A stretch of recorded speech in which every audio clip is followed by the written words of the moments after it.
Hey, it's Jay. And today I'm going to be giving you guys some tips and tricks on how to build a interesting looking starter homes. I think we can all agree that at least the ones EA build are nightmares. So starter homes are important when you're building a legacy. Well, legacy usually start with $0, but I sometimes don't. I sometimes start a legacy just as you start The Sims with 20,000 simoleons. But legacy, you play through lots of stuff, except for I think the only thing I can think of is like reg searches, where you have to start out with 0. But with all of those, you end up playing like in a starter home so often. Every time you start out with a sim, like you end up playing in a starter home. And I know for myself, the amount of times I use the free real estate cheat just to get away with not having to play in a starter home. Oh my god. I think the only starter homes I really like are in a vast majority of the apartments, both the ones that came with Eco Lifestyle and the ones that came with City Living. I think they're more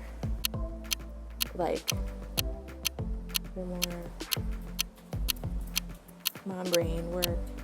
They feel more authentic. Like I feel like the starter homes in like Willow Creek, the starter homes, even in the newest one, like Eco Lifestyle, that giant house, which is usually on the lot that we will be building on today, is like so empty. And like I know that's kind of the point, so that you can add your own thing as it progresses, but it's just like so unbearable to play through. Like, to be honest, like you don't even want to play in it.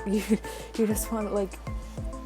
You end up doing free real estate, you end up giving yourself money to fix it, you end up like playing with the sim for like 2 hours and just getting bored because like your whole like house is ugly. It's just a lot. So today I wanted to put together some tips and tricks on how to build a working, functional starter home, but one you actually want to play in, and one that you can be proud of, one that you're going to be excited to see when you open your game, and one that you can also continue to build up and grow as your sim makes money and as your family grows and stuff like that. So that's what I will be doing. I built what did I call it? I think I called it like a converted eco starter. It's not my favorite build. I'm going to premise this entire video with that. It's very much out of my comfort zone. I usually stick to traditional suburban or traditional Victorian style homes.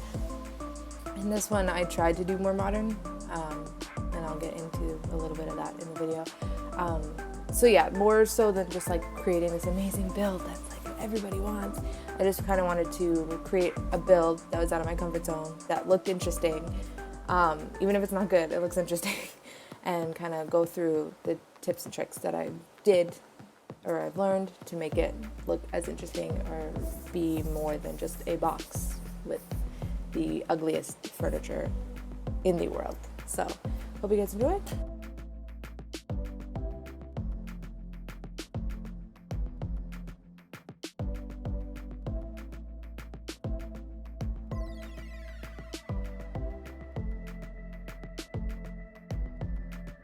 Okay, so to start building, you have to pick a shell. And I think one of the first ways to make a starter home interesting is by the shell itself. You can build your typical homes, like I think even the style and the background of what's in this speed build and the other houses in the area. You can build something like that. I find all the starter homes look like that, so I didn't want to do that. I also want to get better at building modern builds. I don't ever build modern builds, and the best way to do it is to just do it. So this is like a more modern thing, and I say thing because I don't know if I'm too proud of it. I think it gets my point across, and I'm able to kind of show you what I want to show you through it, but it's not my favorite build at all. So there is a storage container on the roof because it's interesting in Eco Lifestyle. So yeah, I tried to keep this base game in Eco Lifestyle. You will see in a minute I completely threw that out the window with the lights. I didn't even notice until I was editing this video that those lights get to work. So good job to me, just not even paying attention. So for colors, I think you can also make a house interesting with the colors. I chose complementary colors, orange and blue. That automatically takes it from like a simple suburban, home, which is nice, but you do so many starter homes in that suburban style that like something different is like super fun. And a lot of the colors have like those neutral colors that are used in starter homes, so it doesn't cost you any more money to do that. Was fiddling with the stairs here, and then I remembered we got ladders, so why not use that, because we've all been asking for them for literally ever. So I switched over to the ladder. I'm just doing here's where I put in the Get to Work lights. I like how I started, like I picked up the Eco Lifestyle lights, and then we're like, no, I'll go with Get to Work instead. But yeah, so here I'm picking out colors. It's really beige inside. I like the furnishing inside. The color scheme is kind of... And upstairs I was debating whether or not I wanted to keep the storage container look by having like the inside match the outside, but it was just way too much. So counters are a huge thing in starter homes. You usually have to start with those hideous counters. And I know it's like, oh, it's starting, so you want to be able to get better and whatnot, but I hate them. I hate them. So I start by putting in all the appliances I want. So typically the more expensive one, I put in the more expensive fridge and stove. And then as you start to run out of money, you can switch those out for the cheaper ones. Just keeps it so that you're not like preemptively cheapening the house. You can do it as you go, which I find helps make it a little more stylish, and you keep other stuff. Like I kept the counters, changed the stove and the fridge to the cheaper appliances. So I got like give and take kind of. I got to keep the really nice counters that I think suit this place way more than those hideous ones would. I hate those counters so much. I really like the upstairs storage container area. I think it's really cool. Also, I just need to mention, I will change the aspect ratio. I haven't figured out my recording software yet. So I'm going to figure out why it cut off the top there. I have to figure that out. During this build, I have used the build bb.move objects sheet. I'll write it in and put it on the screen because you can't see me type it, obviously.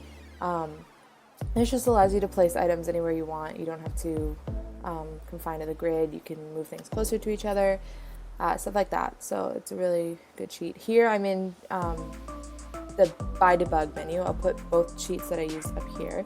This allows you to find really free stuff that's used in the world. It is a cheat, but I don't think it's anything bad because your Sims can't use them. They're literally just decoration. I think like money cheats for certain things can be looked at as cheating for sure, but I think if you're just using stuff for decoration, I don't really see issue with it. Play how you want. Sometimes I don't even use it. But if you do want like a cute starter home, this is a good way to achieve that, because if you see, we're already down to $300, $400. I sold something. But with all this stuff, like we're getting landscaping and everything for completely free, which is nice, makes it look like an actual lot versus just like walls placed on a lot, because lots have plants, like that's just kind of a thing. So I really like the bug menu. I think it helps a lot when you're trying to make something out of nothing, which is what a starter home is. There, I just placed the baby because I wanted to. I actually will get rid of those counters in a minute and change it over to the table.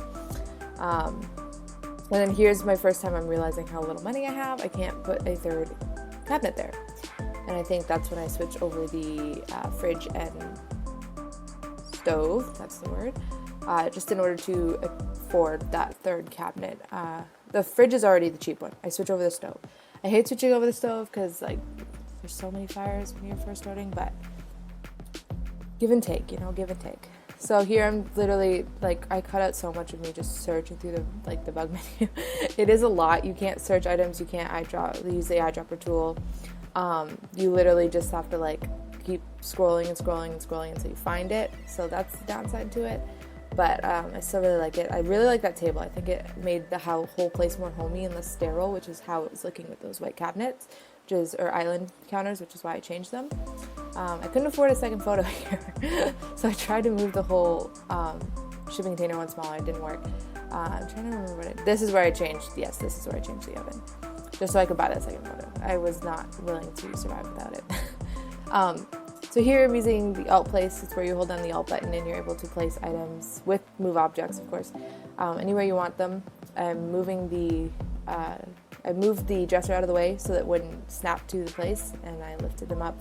That just allows you to get away from that weird, like, I find a lot of the snapping on the items have like weird gaps in between them and it doesn't look good, so that allows you to bypass that altogether. So I think we're coming up to the end. I decided that the whole concrete idea, because it was supposed to be like a modern build, was just like way too much, especially in where I placed the house. I also ended up moving the lot in a second, and that is strictly because when I tried to post it to the gallery, it like had like this ugly side view of the house where you couldn't even tell what it was. So I ended up rotating the entire house. Yeah. So we're coming to the end now. I think it's like, it just adds so much. I love those little planter box that comes with Eco Lifestyle. I think it like being able to build such like a newer house, or a house that doesn't look like a starter home is super important. I've like started so many like legacies or playthroughs and just like immediately been like so frustrated at like the homes I had to start with. So I think like these tips and tricks will help you like be able to build something that you actually want to play in, which I think is important if you're starting, like, because a lot of the beginning of a legacy or just a playthrough is so like tedious. Like you're constantly going to work, you're constantly building skills, you're constantly like, you know what I mean? And a lot of times you don't even leave the house, right? Because if you're trying to build up in your career, you're doing stuff at home, you're learning at home, and like your sim is constantly in need of social interaction, and you're just like, no, we have other things to do. So having a house that you actually want to play in, I think is super, super expensive, or not expensive, super important. And I understand like the whole point of a starter home is to be able to build on it, which I think is also really good. That's why I highly suggest like you keep your houses smaller. Not only will that allow you to save money in wallpaper, flooring, and even just furnishing, you don't have as much space to furnish, but it'll also allow you to have that expansion aspect of playing through a Sims life or a legacy that you want to have. Alrighty, thank you guys so much for watching.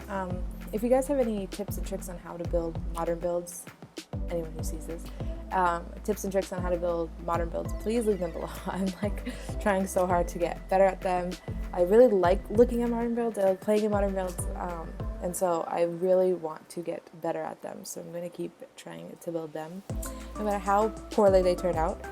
But yeah, if you have any tips or tricks on how I can work on that, leave them down below. And if you have any other video ideas, leave those below as well. If you enjoyed this, like and subscribe. As I work and practice uploading videos, I'm hoping it'll get better. Right now I'm hoping to upload every Saturday, every Wednesday, Thursday. I haven't picked Wednesday or Thursday. So if you do decide to stick around, whatever day I upload on this week will be that day. Yeah, so I'll have more content for you soon. I hope you guys liked it. Check out my gallery page for my other builds. I don't have many up there, but I'm constantly building, so I'll be adding more as I do that. And yeah, I will leave my Simstagram down below. There I also post pictures of my builds, stories. Yeah, so I hope you guys enjoyed, and I will see you in the next one. Bye.